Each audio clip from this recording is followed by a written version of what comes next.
Shalom, Bapak Ibu Saudara. Kita melanjutkan studi kita kristalisasi masih di kitab Amsal. Dan kali ini kita ambil dari satu bagian dari kitab Amsal, pasal 3 ayat 13 sampai 20 yang kita beri judul puji-pujian terhadap hikmat, ya. Jadi hikmat di situ dipuji-puji, ya. Tentu ada alasannya. Nah, ini yang harus kita pahami, kita mau bahas sekarang, ya.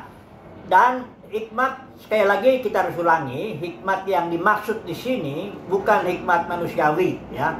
Karena permulaannya itu adalah takut akan Tuhan, ya. Jadi permulaan hikmat itu takut akan Tuhan. Jadi hikmat yang dibeberkan dalam seluruh kitab Amsal ini adalah hikmat Tuhan, karena permulaannya takut akan Tuhan. Nah, mari kita melihat apa puji-pujian yang diberikan kepada hikmat, ya. Ini ada, saya bacakan aja karena tidak banyak ini ayatnya. Ayat 13 mengatakan, berbahagialah orang yang mendapat hikmat, orang yang memperoleh kepandaian, ya. Jadi di sini hikmat dipuji dalam hal karena orang yang mendapatnya itu berbahagia, ya. Jadi hikmat diangkat nilainya sedemikian karena orang yang mendapatkannya berbahagia, ya. Bahkan ayat 14 dikatakan keuntungannya melebihi keuntungan perak. Keuntungan mendapat hikmat itu melebihi keuntungan mendapat perak, dan hasilnya melebihi emas. Ayat 15, ia lebih berharga daripada permata. Apapun yang kau inginkan tidak dapat menyamainya, ya. Kalau mendapat hikmat itu tadi, ya. Jadi berbahagia kalau orang dapat hikmat Tuhan maksudnya. Ayat 16 katakan umur panjang ada di tangan kanannya hikmat itu, ya. Umur panjang ada di tangan kanan hikmat. Kemudian di tangan kiri hikmat itu ada kekayaan dan kehormatan, ya. Selanjutnya, jalan hikmat adalah jalan penuh bahagia. Segala jalan hikmat sejahtera semata-mata. Ayat 18, ia menjadi atau hikmat menjadi pohon kehidupan bagi orang yang memegangnya, ya. Kemudian siapa yang berpegang padanya akan disebut berbahagia. Diulangi lagi, ya. Siapa yang berpegang pada hikmat Tuhan akan disebut berbahagia. Bahkan ayat 19 sampai 20 ini puncaknya lah, ya.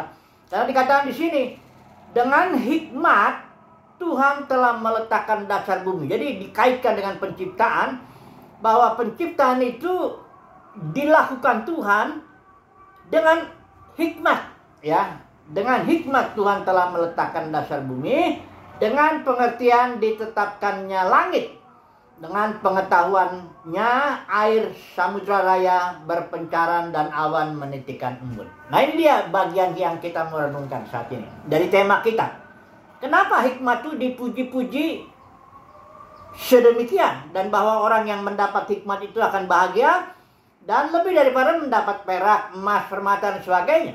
Bahkan hikmat itu dipakai Tuhan ketika Tuhan menciptakan, ya, langit dan bumi, alam semesta ini. Nah, kita harus membedakan dulu ini, karena ini ayat yang biasa dikutip, ya. Ini kalau orang biasanya ulang tahun, kadang-kadang, ya, dikutiplah ini ayat 16, ya. Umur panjang ada di tangan kanannya. Ini bukan di tangan kanan orang itu. Maksudnya umur panjang ada di tangan kanan hikmat, ya. Kemudian di tangan kiri hikmat ada kekayaan dan kehormatan, ya. Jadi mari kita pelajari dulu ini dengan baik, karena bedanya nanti kebahagiaan dengan kesenangan itu harus kita jelaskan dulu, ya. Karena yang dikatakan di sini mendapat hikmat itu bahagia, ya. Dan hikmat di tangan kanan hikmat itu ada umur panjang, di tangan kiri hikmat ada kekayaan dan kehormatan. Jadi jangan langsung kita kaitkan nanti berbahagia berarti kalau kaya itu berarti berbahagia. Nah, ini ya yang kacaunya ini, ya. Karena berbahagia itu sama sekali tidak terkait dengan kekayaan atau umur panjang atau apapun juga yang bersifat jasmani. Mari saya baca dulu Matius 5 untuk menjelaskan dulu ini ya. Supaya kita harus bedakan dulu. Karena iblis ini bekerjanya begini. Dia bilang kalau kamu tambah kaya, kamu bahagia. Ya. Umurmu panjang, engkau bahagia. Enggak. Kalau tambah kaya, senang. Itu betul. Makanya nanti kita akan bedakan kesenangan dengan kebahagiaan. Tapi saya mau jelasin dulu. Di Matius 5 itu Yesus tegas membedakan antara kebahagiaan kaitannya dengan apa. Ya, mari kita melihat Matius 5. Ada 9 ucapan bahagia di Matius 5 ini ya. Khotbah di bukit ya, biasanya orang menyebutnya ya. Ya, perhatikanlah ya. Saya pakai ILT nih ya. Berbahagialah atau diberkatilah. Ya. Coba lihat kaitannya. Itu dikatakan miskin dalam roh. Ya. Karena kerajaan surga milik mereka. Yang kedua, berbahagialah. Dikaitkan dengan apa? Orang yang berduka cita dalam arti melihat situasi dunia ini ketidakadilan, firman Tuhan ditolak, Tuhan Yesus ditolak, itu dia berduka cita. Itu dia bilang bahagia. Ketiga, berbahagialah orang yang lembut hatinya. Batinnya jadi yang terkait, bahagia dengan batin. Ya. Selanjutnya keempat, berbahagia orang yang lapar dan haus akan kebenaran. Perhatikan ya, kata berbahagia yang 9 kali itu, satu pun tidak pernah dikaitkan baik dengan kekayaan, umur panjang, kehormatan, atau apapun yang begitu ya. Selanjutnya yang kelima ya, berbahagialah orang yang penuh kemurahan. Batinnya itu dibicarakan. Yang keenam, berbahagialah orang yang suci di dalam hatinya. Ya. Yang ketujuh, berbahagialah orang yang membuat damai. Ya. Perhatikan saudaraku, tak ada satu ayat pun bahagia itu dikaitkan dengan kekayaan, umur panjang, atau hal-hal yang lain yang bersifat jasmani. Kemudian yang ke-8, berbahagialah orang yang dianiaya karena kebenaran. Itu yang berbahagia. Ke-9 yang terakhir, berbahagialah kamu bila mana karena aku mereka mencela kamu. Saudara lihat nggak? Perhatikan nggak? Bahagia tidak ada kaitannya dengan kekayaan, umur panjang, atau macam-macam itu yang bersifat jasmani. Kalau di kitab Amsal dibilang bahagia terkait dengan mendapat hikmat Tuhan. Ya. Nah, sekarang apa bedanya kebahagiaan dengan kesenangan? Nah, kita perlu tahu juga ini, karena jangan juga nanti kita bilang tambah kaya enggak senang ya. Enggak. Ada bedanya ya. Orang yang tambah kaya jelas dia tambah senang. Ya, kesenangan ya, karena itu dia munafik kalau dia bilang, "Oh, saya enggak senang dengan uang. Oh, saya nggak senang kalau banyak harta." Enggak gitu. Itu berarti dia bukan lagi manusia yang nggak butuh uang. Manusia itu jelas punya kesenangan kalau hartanya bertambah, kalau dipuji-puji orang, kalau begini macam-macam lah ya. Itu kesenangan. Tapi mari kita bedakan nih. Kita minta bantuan lah ya dari pengkhotbah pasal 6 untuk mengerti bedanya kebahagiaan dengan kesenangan. Karena iblis suka campur ini. Dia bilang kalau kamu dapat kekayaan, kamu bahagia. Enggak. Kalau dapat kesenangan, dapat harta, engkau senang. Ya betul. Kalau kau makan enak, engkau senang. Kalau engkau begini-begini, senang. Itu yang terkait dengan tubuh itu ya senang lah. Ya kan? Nah, mari kita lihat dulu pengkhotbah pasal yang ke-6. Ya, ini di sini ada yang akan membuat kita semakin jelas bedanya kebahagiaan dengan kesenangan. Ya, mari kita lihat dulu. Pengkhotbah 6. Saya pakai ILT ya. Ada kemalangan yang telah aku lihat di bawah matahari yang berat menekan manusia. Ayat 2. Seseorang yang kepadanya Elohim karuniakan kekayaan dan harta benda dan kehormatan, sehingga tidak ada satupun padanya yang kurang bagi jiwanya dari segala yang ia inginkan. Perhatikan ini. Namun Elohim tidak memberikan kuasa kepadanya untuk menikmati daripadanya. Ya. Melainkan orang lain yang menikmatinya. Inilah kefanaan dan inilah kemalangan yang menyakitkan. Saya sambung lagi dulu sebentar, kata.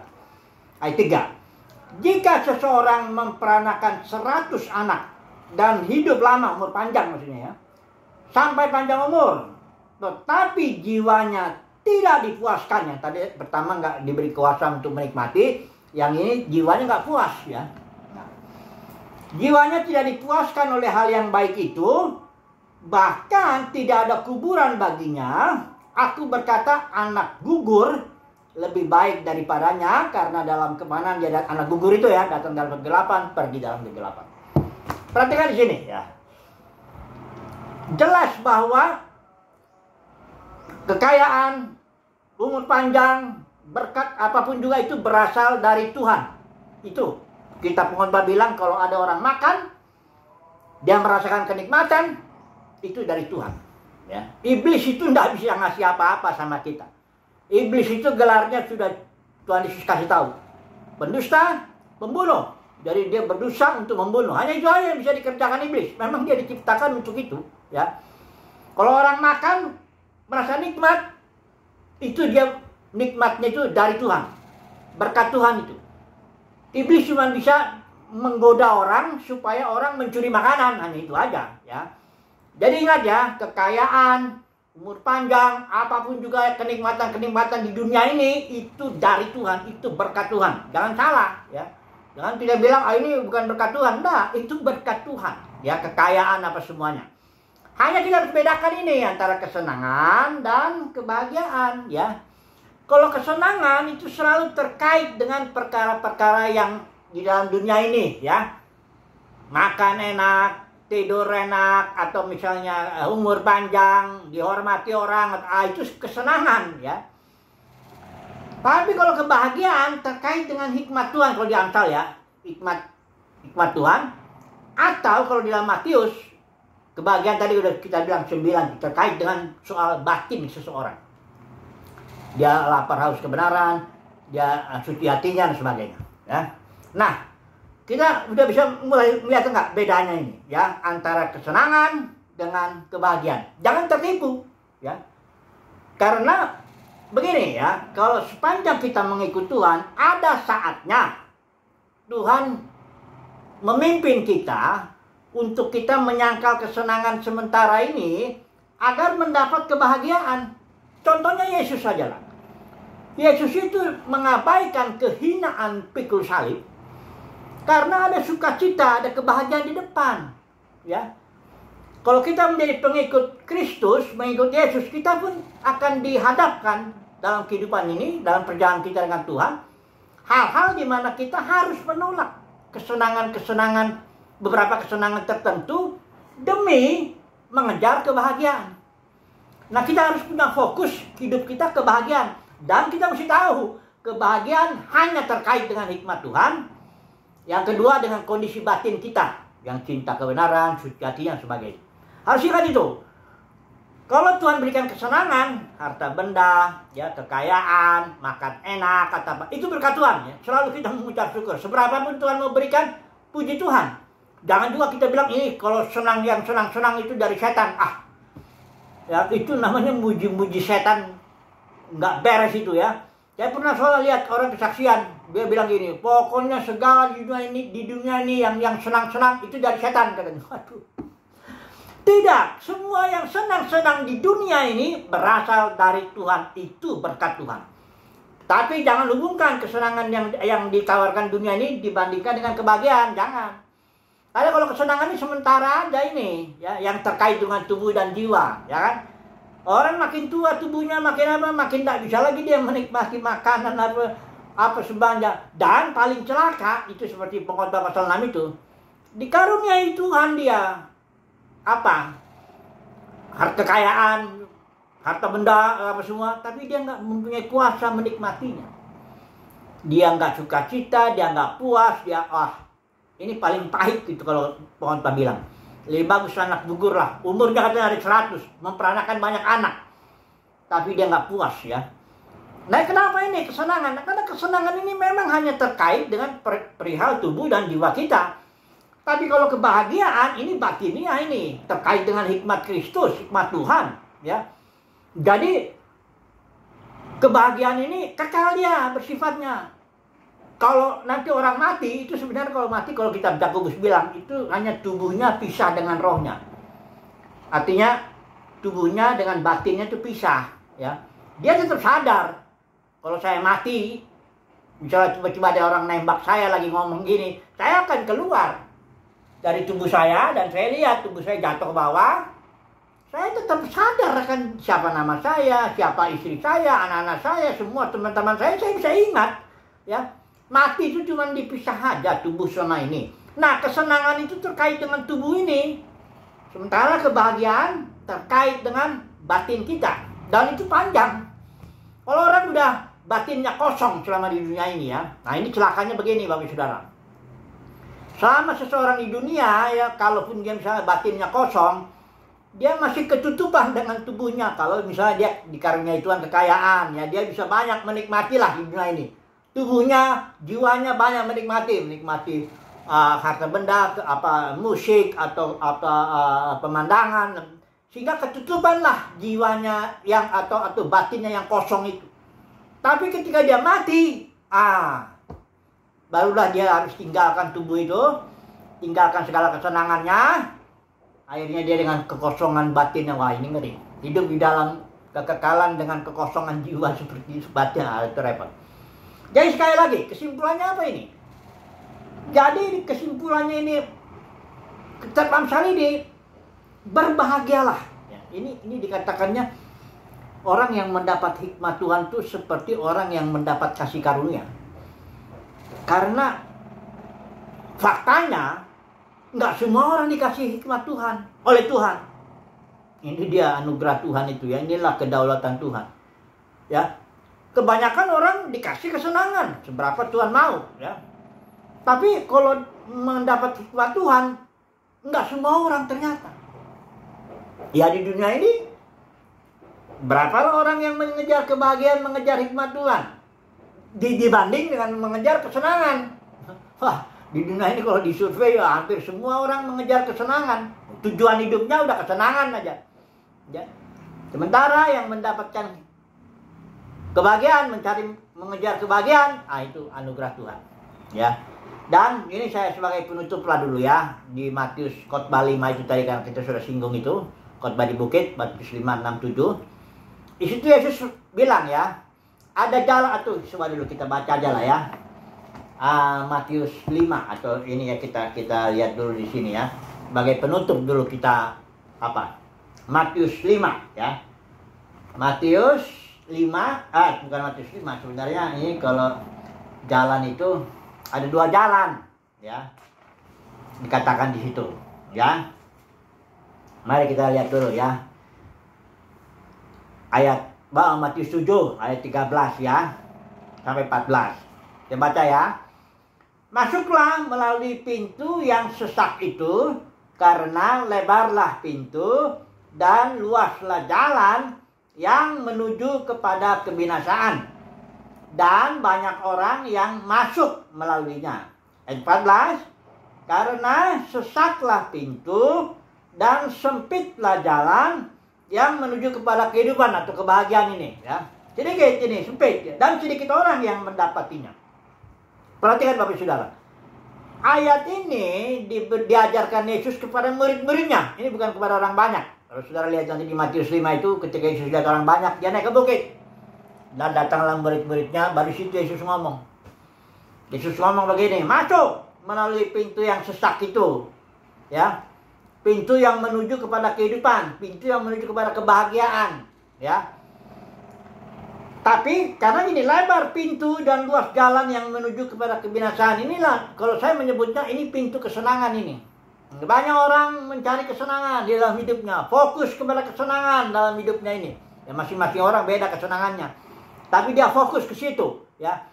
Itu jalan yang menuju kepada kebinasaan dan banyak orang. Ini orang maksudnya murid-murid Tuhan ya, yang memilih jalan ini.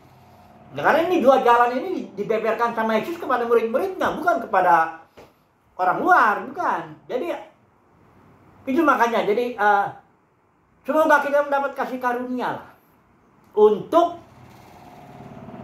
menjadi fokus kita kebahagiaan dan kita menempuh jalan yang pintu yang sempit, jalannya sempit juga dikatakan di sini.